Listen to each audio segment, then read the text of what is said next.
भाग्य का लिखा। बहुत समय पहले की बात है। एक गांव के मंदिर में एक पुजारी था।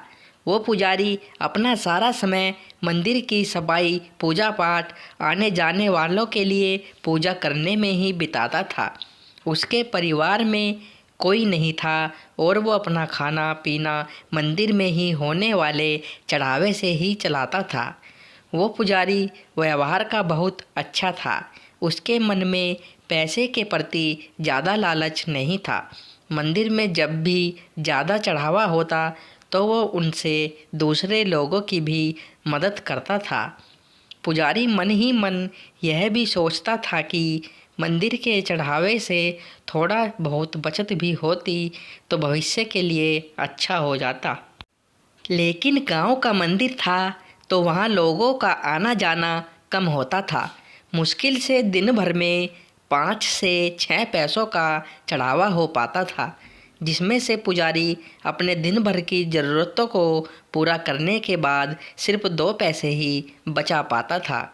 और जब भी कभी चढ़ावा ज़्यादा होता तो पुजारी के पास कोई ना कोई व्यक्ति ऐसा आ जाता जिसे मदद की ज़रूरत होती थी और पुजारी उसे मना भी नहीं कर पाता। बहुत समय बीत गया लेकिन पुजारी पूरे दिन 2 पैसे से ज़्यादा बचत कर ही नहीं पाता था।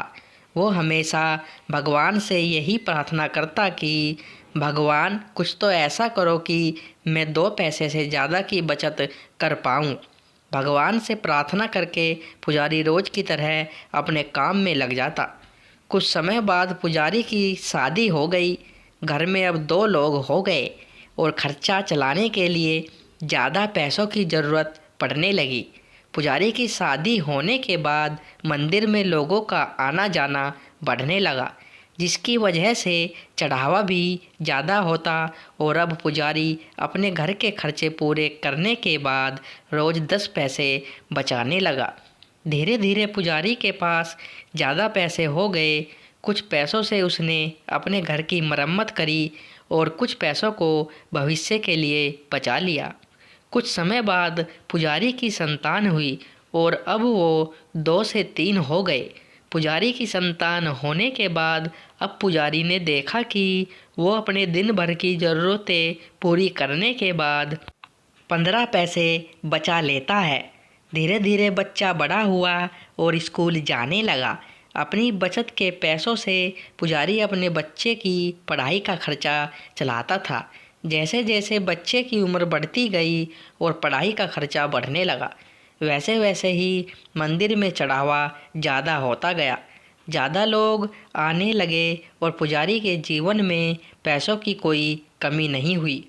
अपनी ज़िंदगी को इस तरह बदलता देख पुजारी ने एक दिन भगवान से प्रार्थना करी और पूछा कि भगवान, मैं रोज़ के 2 पैसे बचाता था और बहुत कोशिश करने के बाद भी मैं कभी 2 पैसे से ज़्यादा नहीं बचा पाया, लेकिन आज मैं सब खर्च करने के बाद भी 30 पैसे बचा लेता हूँ, जो कि मेरे और मेरे परिवार के लिए बहुत है।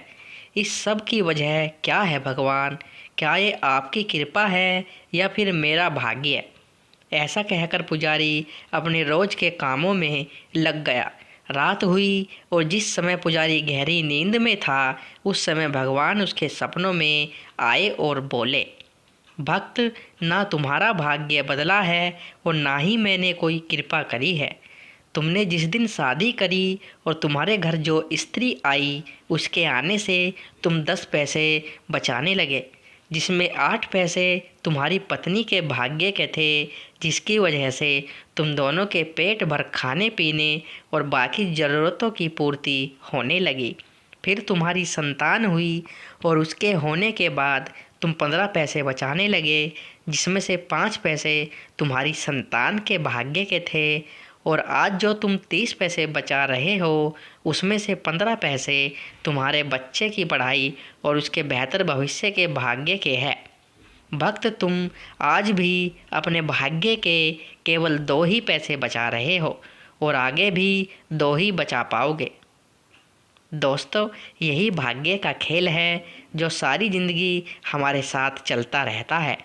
अगर आप ऐसी बातों को नहीं मानते और भाग्य पर विश्वास नहीं करते तो इस कहानी को अच्छे से 2 या 3 बार सुने और अपने मन में सोचें कि क्या सच में ऐसा होता है।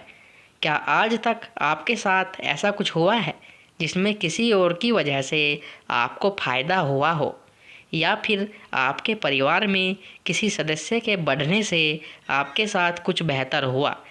इन सवालों के जवाब जब आप खुद को देंगे तो इस कहानी से मिलने वाली सीख को आप बेहतर तरीके से समझ पाएंगे। दोस्तों, कहानी पसंद आई हो तो वीडियो को लाइक करें और चैनल को सब्सक्राइब करें। नमस्कार दोस्तों।